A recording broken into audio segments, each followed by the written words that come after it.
When I heard Senator Walsh say, "Nurses probably do get breaks. They probably play cards for a considerable amount of the day," I nearly threw my phone across the room. But then a little voice in my head said, wait, what about the context? That's what we're talking about on this week's Wednesday Checkup.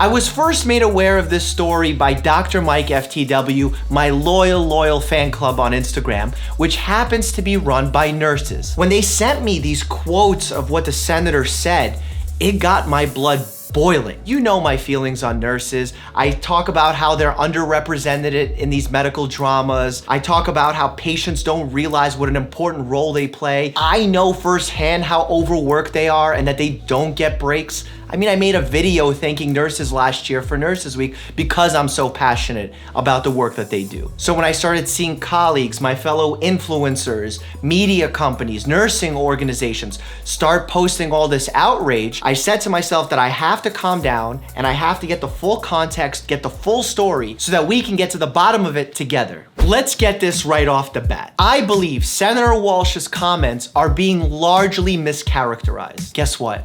I mischaracterized them too, mainly because the way that they were presented to me by the media without the entire context. And I'm gonna read you her full quote without erasing what she said before or after so we can better understand her remarks. But before we do that, there's one important point that we must grasp, and that is to understand the concept of a critical access hospital. Let me paint you a picture. If you live in a rural, isolated area of the United States, you don't have access to healthcare because it's so far away from you. So the federal government gives funding to these critical access hospitals to take care of this limited small population. The reason the federal government does this is to make sure this small population of people has access to quality healthcare. Now that we understand that point, let's read the 3 full sentences that Senator Walsh said so we can better characterize her comments. I understand helping with employees and making sure that we have rest breaks and things like that. But I also understand that we need to care for patients first and foremost. And by putting these types of mandates on a critical access hospital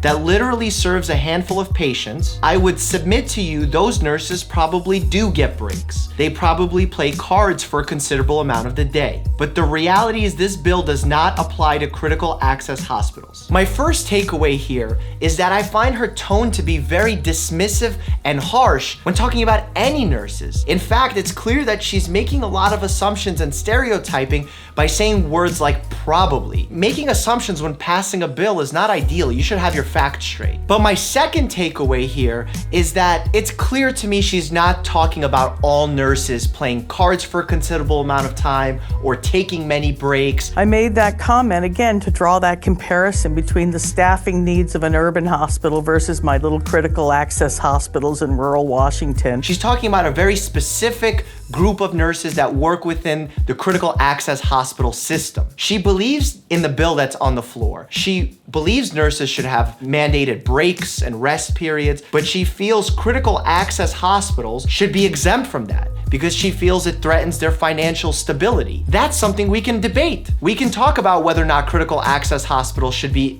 excluded from this rule. But to mischaracterize her as saying all nurses just play cards or that they take too many breaks is just untrue. In fact, since making those statements on the floor, Senator Walsh has come out and said that she apologizes, that she has tremendous respect for what nurses do, that her mother was a nurse.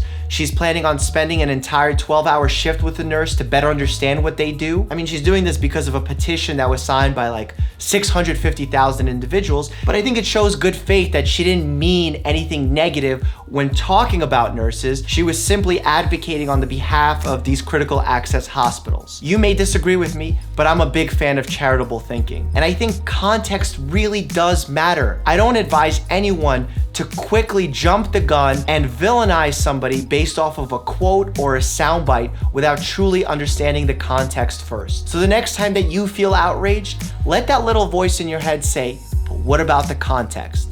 It'll serve you and everyone around you that much better. P.S. I know the senator also made some comments about nurses working 8 versus 12-hour shifts also in poor form, but I thought I'd save that for another video if you want me to talk about it, because I can talk at length on the pros and cons of working 8 versus 12-hour shift. If you want to see that, drop it down below in the comments. And if you want to see how I work with my nurses and what I really think about them, click here for my nurses video. And as always, stay happy and healthy.